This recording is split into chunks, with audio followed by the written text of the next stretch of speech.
Good evening. This is the market update for buy sell short for Friday, November 2nd. This is the weekend update, but I thought I'd jump into it a little bit early. I had a couple of things in my mind. I thought I would sit down here. I was going through some charts and figured, you know what? Let's get the video done. Down day today, 140 points to the downside, and really a lot of reasons floating around for it. We had very positive economic data today. Well, positive if you're an optimist.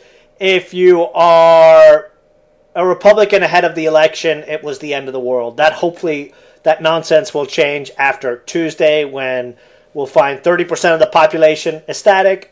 Another 30% will be unhappy, and everyone will be in the same boat and screwed, essentially, and back to normal business. But we had the jobs report come out better than expected. We've actually had some pretty good economic data this week. So why the sell-off then, you may ask? Well, a couple of theories floating around, not just from the loony liberal side, as some of you would say. There is a consensus that Wall Street is throwing a temper tantrum because it looks like Obama is going to win re-election.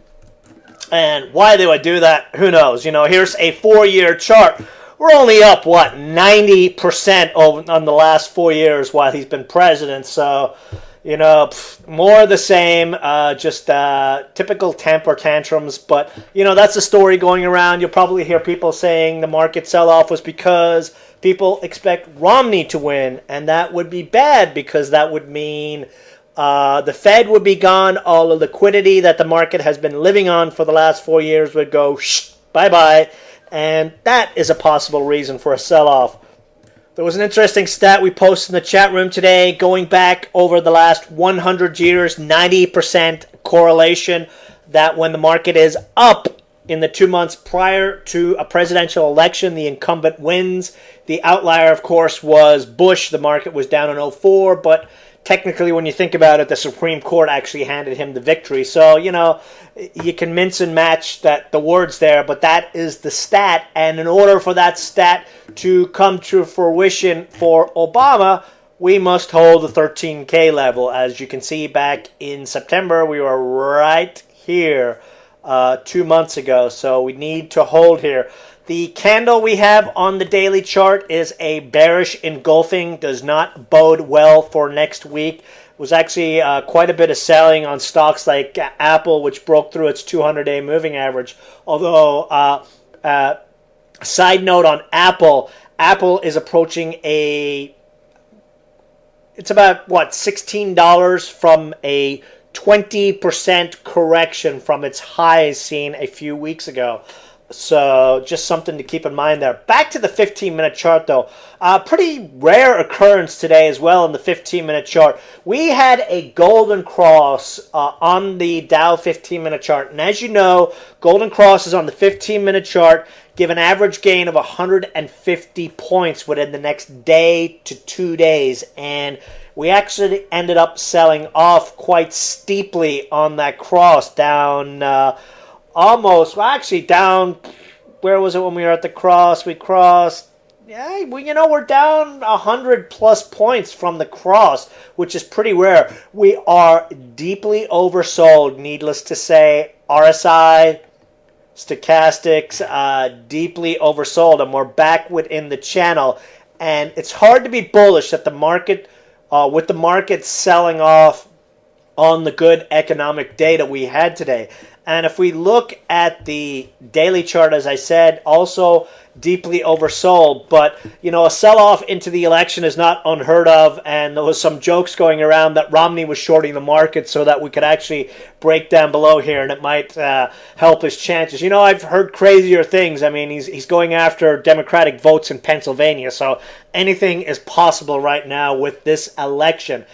One thing to keep in mind, however, though, even if we do get this sell-off, or have another couple of days of downside move, the market tends to love to rally into Thanksgiving, even on election year. So, a positive to be gleaned from this is that we're working off a lot of overboughtness in the market, and we are getting to very, very oversold levels.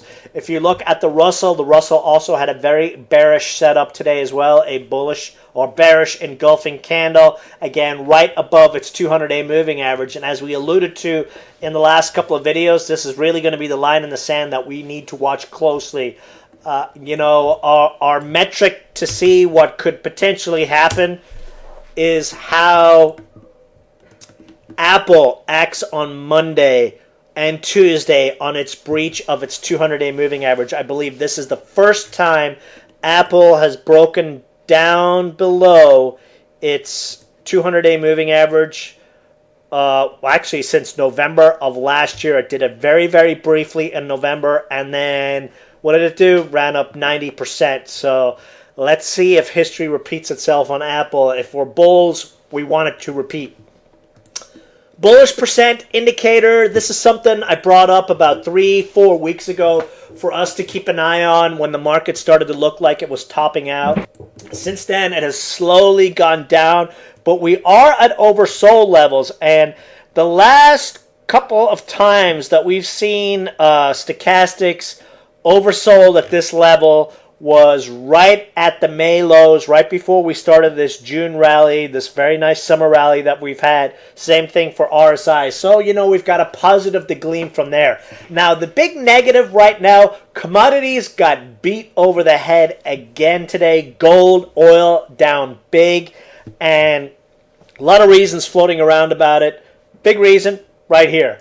US dollar is trying to break out to the upside. Now, if you're a Fox News watcher, this is supposedly a good thing, when in fact it's actually a really bad thing. Dollar up makes our goods more expensive, makes our debt more expensive. We want the dollar down. Dollar down means more manufacturing jobs. We do not want the dollar breaking up here.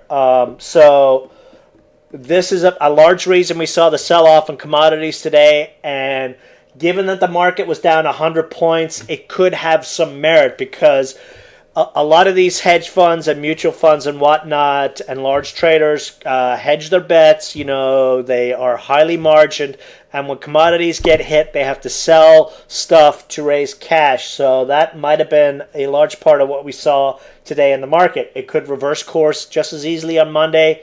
Fingers crossed that it does. Stock plays.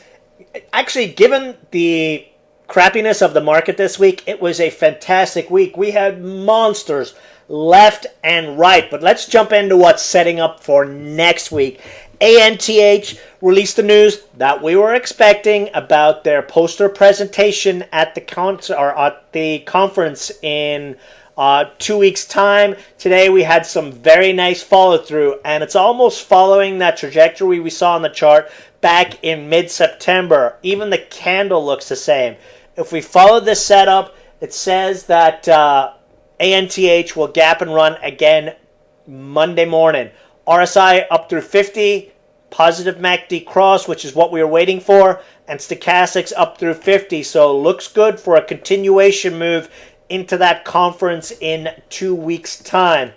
CRME, our little penny bio play, got a 6-month NASDAQ extension. We were looking to get our positive MACD cross today, but the volume really was not there, and the market was down, and traders just weren't really in a buying mood unless it was a Chinese play. Just a patience play, 26-cent stops going into next week. Now, the Chinese plays were on fire. Going into next week, SHZ is on watch for a gap play. Was looking very, very strong into the close. 36 to 46 cents could be a possible upside target. CADC, which we called in the chat room yesterday, or actually, was it yesterday? No, it was the day before. At 43 to 44 cents.